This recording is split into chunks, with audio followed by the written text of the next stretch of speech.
പുതിയ വീഡിയോ എപ്പിസോഡിലേക്ക് എല്ലാ മാന്യ പ്രേക്ഷകർക്കും സ്വാഗതം. ഇനി ഞാൻ നിങ്ങളുമായി പങ്കുവെക്കുന്ന അപ്ഡേറ്റ് ഇന്ന് കഴിഞ്ഞ റോ എപ്പിസോഡിൽ നിന്ന് നമുക്ക് ലഭിച്ച കുറച്ച് സ്റ്റോറി ലൈൻ അപ്ഡേറ്റുകളാണ്. അതിൽ ഒന്നാമത്തേത് അടുത്ത ആഴ്ചത്തെ റോ എപ്പിസോഡിലേക്ക് കൺഫേം ചെയ്തിട്ടുള്ള മത്സരങ്ങളെ സംബന്ധിച്ചാണ്.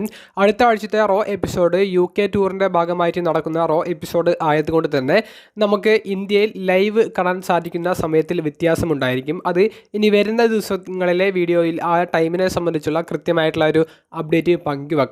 അടുത്ത റോ എപ്പിസോഡിലേക്ക് കൺഫേം ചെയ്തിട്ടുള്ള ആദ്യത്തെ മത്സരം പെൻഡ വേഴ്സസ് കോഫി കിങ്സ്റ്റൺ തമ്മിലുള്ള ഒരു സിംഗിൾസ് മത്സരമാണ്. നമുക്കിന്നത്തെ റോ എപ്പിസോഡിൽ പെൻഡ വേഴ്സസ് സാവിയർ വുഡ്സ് തമ്മിലുള്ള ഒരു മത്സരം കാണാൻ സാധിച്ചു. മത്സരത്തിൽ സാവിയർ വുഡ്സിനെ കിടിലൻ പെർഫോമൻസോട് കൂടി പെൻഡ പിൻഫോളിലൂടെ പരാജയപ്പെടുത്തുന്നതായിട്ടാണ് കാണാൻ സാധിച്ചത്. അപ്പോൾ ഈ സ്റ്റോറി അനുസരിച്ചുള്ള അടുത്ത മത്സരമാണ് പെൻഡയ്ക്ക് കൊടുത്തിട്ടുള്ളത്. പിന്നീട് റോ എപ്പിസോഡിലേക്ക് അടുത്ത ആഴ്ചയ്ക്ക് കൺഫേം ചെയ്തിട്ടുള്ളത് Riya Ripley versus Roxanne Perez തമ്മിലുള്ള ഒരു സിംഗിൾസ് മത്സരമാണ്.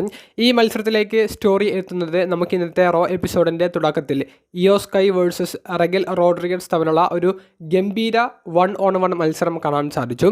മത്സരത്തിൽ റോക്സിനി പെരസിൻ്റെ ഒരു സഹായം റഗൽ റോഡ്രിഗസിന് കിട്ടിയെന്നുണ്ടെങ്കിലും ഇയോ സ്കൈയെ പരാജയപ്പെടുത്തുന്ന രീതിയിലേക്കുള്ള വലിയ സഹായങ്ങളിലേക്ക് അത് എത്തിയില്ല. ഇയോ സ്കൈ റഗൽ റോഡ്രിഗസിനെ പിൻഫോളിലൂടെ പരാജയപ്പെടുത്തി. മത്സരം കഴിഞ്ഞ ഉടനെ തന്നെ റോക്സിനി പെരസ് ഇയോ സ്കൈയെ ആക്രമിക്കുമ്പോൾ അവിടെ റിയ റിപ്ലി വന്നിട്ട് രക്ഷപ്പെടുത്തുന്നുണ്ട്. അങ്ങനെ റിയ റിപ്ലിയും ഇയോ സ്കൈയും സ്റ്റാൻഡിങ് ടോൾ എന്ന രീതിയിൽ ആ ഒരു സെഗ്മെൻറ്റ് അവസാനിക്കുന്നുണ്ട്. പിന്നീട് വന്ന ഒരു ബാക്ക് സ്റ്റേജ് സെഗ്മെൻറ്റിൽ ആസ്ക റിയ റിപ്ലിയോട് ചൂടാക്കുന്നതും ആസ്ക പൂർണ്ണ ഹീൽ ടേണിലേക്ക് പോകുന്നതിൻ്റെ സാധ്യതകളും തുറന്നുവിടുന്നതായിട്ടും കാണാൻ സാധിച്ചു. രണ്ടാമത്തെ അപ്ഡേറ്റ് ക്ലാഷ് ഇൻ പാരീസ് എന്ന ഓഗസ്റ്റ് 31 നടക്കാൻ പോകുന്ന അടുത്ത പ്രീമിയം ലൈവ് ഇവൻറ്റിലേക്ക് പുതുതായി ഇന്നത്തെ റോ എപ്പിസോഡിലൂടെ കൺഫേം ചെയ്ത മത്സരങ്ങളെ സംബന്ധിച്ചാണ്. ഷെയ്മസ് വേഴ്സസ് റൂസേവ് തമ്മിലുള്ള മത്സരം കൺഫേം ചെയ്തിട്ടുണ്ട്. ഇതൊരു old fashioned Doni brook match ആയിട്ടാണ് കൺഫേം ചെയ്തിട്ടുള്ളത്. ഒരു വെപ്പൺസ് ഒക്കെ ഉപയോഗിക്കാൻ പറ്റുന്ന നോ ഡിസ്ക്വാളിഫിക്കേഷൻ സമാനമായിട്ടുള്ള ഒരു മത്സരം.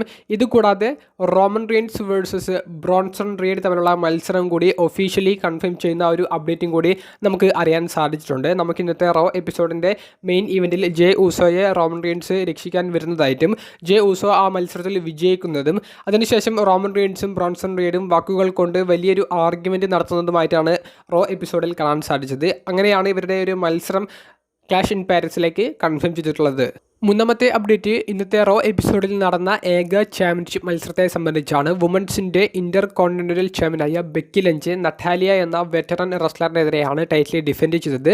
മത്സരത്തിൽ ബെക്കി തന്നെയാണ് ടൈറ്റിൽ റിട്ടേൺ ചെയ്യാൻ പോകുന്നത് എന്നുള്ളത് നമുക്ക് പ്രിഡിക്റ്റ് ചെയ്യാൻ പറ്റുന്ന ഒരു റിസൾട്ട് ആയിരുന്നു. സബ്മിഷനിലൂടെ നട്ടാലിയയെ പരാജയപ്പെടുത്തിക്കൊണ്ട് ബെക്കി ടൈറ്റിൽ റിട്ടേൺ ചെയ്യുന്നത് തന്നെയാണ് നമുക്ക് കാണാൻ സാധിച്ചത്. മത്സര ശേഷം മെക്സിനി ഡുപ്രിയെ ബെക്കി ലഞ്ച് ആക്രമിക്കുന്നുണ്ട്. അവിടെ ഹോൾ ഓഫ് ഫെയിമറായ നിക്കി ബെല്ല വന്നിട്ട് ബെക്കി ലഞ്ചുമായിട്ടൊരു ബ്രൗളിൽ ഏർപ്പെടുന്നുണ്ട്. അവസാനം നിക്കി ബെല്ലയ്ക്കാണ് ഒരു ആധിപത്യം കിട്ടുന്നത്. കൂടാതെ ഇനി വരാൻ പോകുന്ന ക്ലാഷ് ഇൻ പാരീസ് എന്ന പ്രീമിയം ലൈവ് ഇവൻറ്റിലേക്ക് ബെക്കി ലഞ്ചിൻ്റെ ഈ ഇന്റർ കോണ്ടിനെൻ്റൽ ചാമ്പ്യൻഷിപ്പിന് നിക്കി ബെല്ല ഒരു ചലഞ്ച് പ്രഖ്യാപിക്കാൻ സാധ്യതയുണ്ട്. മത്സരം ഒഫീഷ്യലി കൺഫേം ചെയ്തിട്ടില്ല. ക്ലാഷ് ഇൻ പാരീസിലാണ് അതിനൊരു സാധ്യത കാണുന്നത്. എന്തായാലും അടുത്ത ആഴ്ചത്തെ റോ എപ്പിസോഡിൽ നിക്കി ബെല്ല അപ്പിയർ ചെയ്യുന്നുണ്ട് എന്നുള്ളതും നിക്കി ബെല്ല അതിനുശേഷം ഇൻ്റർവ്യൂവിൽ സമ്മതിച്ചിട്ടുണ്ട്. നാലാമത്തെ അപ്ഡേറ്റ് നമുക്കിന്നത്തെ റോ എപ്പിസോഡിൽ AAA എന്ന് പറയുന്ന മെക്സിക്കൻ കമ്പനിക്ക് കൂടുതൽ ഒരു മേധാവിത്വം കൊടുക്കുന്ന ഒരു സെഗ്മെൻറ്റുകൾ കാണാൻ സാധിച്ചു. മേധാവിത്വം എന്ന് പറയുമ്പോൾ അവരുടെ റെസ്ലേഴ്സ് വിജയിച്ചു കയറുന്ന രീതിയിലുള്ള ഒരു സെഗ്മെൻറ്റുകളല്ല, പക്ഷേ അവരുടെ സ്റ്റോറി ലൈന് ഇമ്പോർട്ടൻസ് കൊടുക്കുന്ന സെഗ്മെൻറ്റുകൾ നമുക്ക് കാണാൻ സാധിച്ചു.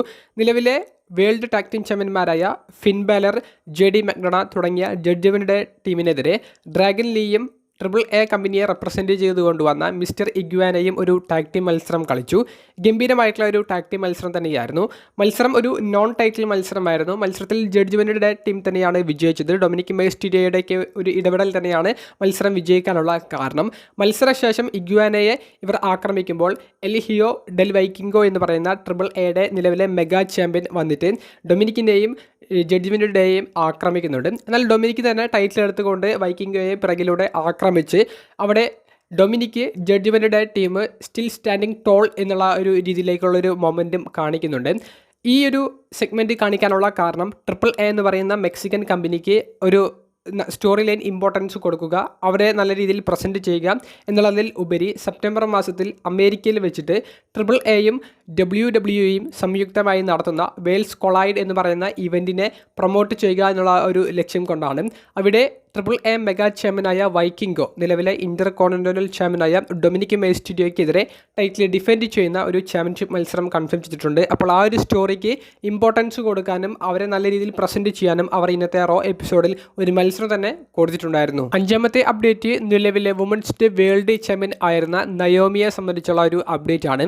ഇന്നത്തെ റോ എപ്പിസോഡിൽ എല്ലാവർക്കും വലിയൊരു ആകാംക്ഷ ഉണ്ടായിരുന്നത് നയോമി എന്ത് തരത്തിലുള്ള ഒരു സെഗ്മെൻ്റാണ് നടത്താൻ പോകുന്നത്, വുമൻസിൻ്റെ വേൾഡ് ചാമ്പ്യൻ ആ ഒരു ചാമ്പ്യൻഷിപ്പിനെ സംബന്ധിച്ച് എന്താണ് ആ സ്റ്റാറ്റസ് പങ്കുവെക്കുന്നത് എന്നുള്ളത് അറിയാൻ വേണ്ടിയിട്ട് തന്നെയാണ്. ഒരു റൂമർ സോഷ്യൽ മീഡിയയിൽ കറങ്ങി നടക്കുന്നുണ്ടായിരുന്നു, നയോമി പ്രഗ്നൻ്റ് ആണ്, അമ്മയാകാൻ പോകുന്നു എന്നുള്ള ഒരു വാർത്ത. അത് സത്യമാകുന്നത് തന്നെയാണ് നമുക്ക് ആ ഒരു സെഗ്മെൻറ്റിൽ കാണാൻ സാധിച്ചത്. നയോമി ആ ഒരു ബ്രേക്കിംഗ് ന്യൂസ് പുറത്തേക്ക് വിടുന്നു, നയോമി അമ്മയാകുന്നു, ജിമ്മി ഊസോ അച്ഛനാകാൻ പോകുന്നു എന്നുള്ള ആ ഒരു അപ്ഡേറ്റ് പങ്കുവെച്ചു. ആദ്യം വളരെ ഇമോഷണൽ ആയിട്ടുള്ള നയോമിയുടെ മൊമെൻറ്റ്സ് കാണാൻ സാധിക്കുമെന്ന് പ്രതീക്ഷിച്ചു. പക്ഷേ ഈ ഒരു അപ്ഡേറ്റ് അവർ പങ്കുവെച്ചതിന് ശേഷം നയോമി തിരികെ താരത്തിൻ്റെ ആ ഹീൽ ക്യാരക്ടറിലേക്ക് തന്നെ തിരികെ വന്നു. എന്നിട്ട് റോ ജനറൽ മാനേജറോട് റിങ് വിട്ടു പോകാൻ ആവശ്യപ്പെടുന്നു. അതിനുശേഷം റോ വുമൻസ് ഡിവിഷന് വലിയൊരു വാർണിംഗ് കൊടുത്ത് ആ ടൈറ്റിൽ റിലിക്വിഷ് ചെയ്യുകയാണ് എന്നും താൻ തിരികെ വന്നാൽ തൻ്റെ കുഞ്ഞിനൊപ്പം താൻ ഈ ഒരു ചാമ്പ്യൻഷിപ്പ് വീണ്ടെടുക്കുമെന്നുള്ള വലിയൊരു വെല്ലുവിളിയും അവിടെ ഇട്ടുകൊണ്ടാണ് നയോമി ആ ഒരു ചാമ്പ്യൻഷിപ്പ് റിലിക്വിഷ് ചെയ്തിട്ടുള്ളത്.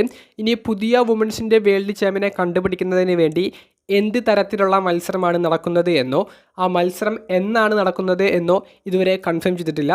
എന്തായാലും നയോമി ഇനി കുറേയധികം മാസങ്ങൾക്ക് ശേഷം മാത്രമേ തിരികെ വരികയുള്ളൂ. റിട്ടേൺ എന്തായാലും സർപ്രൈസ് ആയിരിക്കും. അത് ഗംഭീരമായിട്ട് തന്നെ പ്രസൻറ്റ് ചെയ്യാനും സാധ്യതയുണ്ട്. പുതിയ വുമൻസിൻ്റെ വേൾഡ് ചാമ്പ്യൻ ആരാകുമെന്നാണ് നിങ്ങളുടെ പ്രഡിക്ഷൻ? നിങ്ങളുടെ അഭിപ്രായം കമൻറ്റ് ബോക്സിൽ ഇപ്പോൾ തന്നെ രേഖപ്പെടുത്തുക. ഏറ്റവും അവസാനത്തെ ഒരു അപ്ഡേറ്റ്, റോമൻ റെയിൻസ് എന്ന് പറയുന്ന സൂപ്പർ താരത്തെ മോശമാക്കി കാണിക്കുന്നുണ്ടോ എന്നുള്ള സംശയത്തെ സംബന്ധിച്ചാണ്. നമുക്ക് ഇന്നത്തെ റോ എപ്പിസോഡിൻ്റെ മെയിൻ ഇവൻറ്റിൽ ഒരു എക്സ്ട്രീം റൂൾസ് മത്സരമാണ് കാണാൻ സാധിച്ചത്. ജെ ഊസോയും ബ്രോൺ ബ്രേക്കറും തമ്മിലാണ് ഏറ്റുമുട്ടിയത്. മത്സരത്തിൽ big Bronson Reed, LA Knight, Seth Rollins, CM Punk തുടങ്ങിയവരുടെയൊക്കെ ഒരു ഇടപെടൽ ഉണ്ടായിരുന്നു. അവസാനം ഒരു സർപ്രൈസായി റോമൻ റെയിൻസിൻ്റെ ഒരു അപ്പിയറൻസും റോമൻ റെയിൻസ് ജെ ഊസോയുടെ വിജയത്തിന് കാരണക്കാരൻ ആകുന്നതും കാണിച്ചിട്ടാണ് റോ എപ്പിസോഡ് അവസാനിക്കുന്നത്. റോ എപ്പിസോഡ് അവസാനിക്കുന്ന ഒരു മൊമെൻറ്റിൽ റോമൻ റെയിൻസും ബിഗ് ബ്രോൺസൺ റീഡും വാക്കുകൾ കൊണ്ട് ആർഗ്യൂ ചെയ്യുന്ന രീതിയിലുള്ള ഒരു മൊമെൻറ്റും കാണിച്ചിട്ടാണ് അവസാനിച്ചിട്ടുള്ളത്. റോമൻ റെയിൻസിനെ മോശമാക്കി കാണിക്കുന്നുണ്ടോ, രണ്ടാം നിര റെസ്ലറാക്കി കാണിക്കുന്നുണ്ടോ എന്നാണ് ചില ആരാധകർക്കുള്ളൊരു സംശയം. കാരണം എന്താണെന്ന് വെച്ചാൽ ജെ ഊസോയെ ബ്രോൺ ബ്രേക്കറിനെതിരെയുള്ള എക്സ്ട്രീം റൂൾസ് മത്സരത്തിൽ വിജയിപ്പിക്കണം എന്നുള്ളൊരു തീരുമാനം അവർക്ക് എടുത്തിരുന്നത് എന്നുണ്ടെങ്കിൽ അവർക്ക് വേണമെങ്കിൽ അത് LA നൈറ്റ്, CM പങ്ക് തുടങ്ങിയവരുടെ സഹായം ജെ ഊസോയ്ക്ക് കിട്ടുന്ന പോലെ കാണിച്ച് ചെയ്യാമായിരുന്നു. അവിടെ എന്തിന് റോമൻ റെയിൻസിൻ്റെ ഒരു പരിഗണന, റോമൻ റെയിൻസിൻ്റെ റിട്ടേൺ അതിനുവേണ്ടി മാറ്റിവെച്ചു എന്ന് ചോദിക്കുമ്പോൾ ജെ ഊസോ എന്ന് പറയുന്ന റെസ്ലറിനെ കുറച്ച് സീരിയസ് ആയിട്ടുള്ള കണ്ടൻഡറാക്കി കാണിക്കാനും റോമൻ റെയിൻസിൻ്റെ പകരക്കാരനായിട്ട്, അതായത് റോമൻ റെയിൻസിൻ്റെ തന്നെ മറ്റൊരു വെർഷനാക്കിയിട്ട് ജെ ഊസോയെ പ്രസൻറ്റ് ചെയ്യാനും വേണ്ടിയിട്ടാണോ അവർ ഉദ്ദേശിക്കുന്നത് എന്നുള്ളൊരു ചോദ്യം ബാക്കി നിർത്തിയിട്ടുണ്ട്.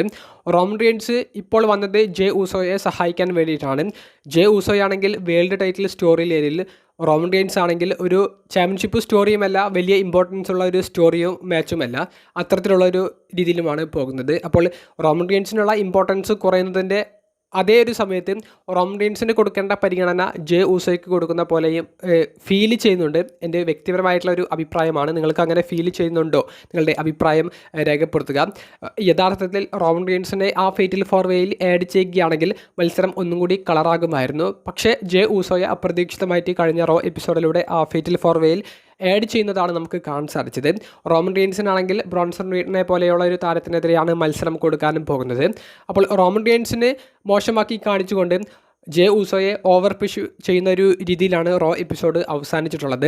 ബ്രോൺ ബ്രേക്കർ എന്ന് പറയുന്ന താരം കമ്പനിയുടെ face of the company, future WrestleMania main eventer എന്നൊക്കെ പറഞ്ഞ് ഇവരിങ്ങനെ ഹൈപ്പ് കൊടുത്ത് നിർത്തിയ താരത്തെ ജെ ഊസോയെ പോലെ വെറും മിഡ് കാർഡിൽ നിൽക്കേണ്ട റെസ്ലർ ഇങ്ങനെ ഒരു എക്സ്ട്രീം റൂൾസ് മത്സരത്തിൽ പരാജയപ്പെടുത്തുന്നത് കാണുമ്പോൾ അത് ബ്രോൺ ബ്രേക്കറിൻ്റെ മൊമെൻറ്റത്തെ നശിപ്പിക്കില്ലേ എന്നുള്ളൊരു ചോദ്യം കൂടി ബാക്കി നിർത്തിയിട്ടുണ്ട്. നിങ്ങളുടെ അഭിപ്രായങ്ങൾ റോ എപ്പിസോഡിനെ സംബന്ധിച്ചുള്ളത് കമൻറ്റ് ബോക്സിൽ രേഖപ്പെടുത്തുക. അപ്പോൾ അടുത്തൊരു വീഡിയോയുമായി കാണുന്നത് വരെ ബൈ.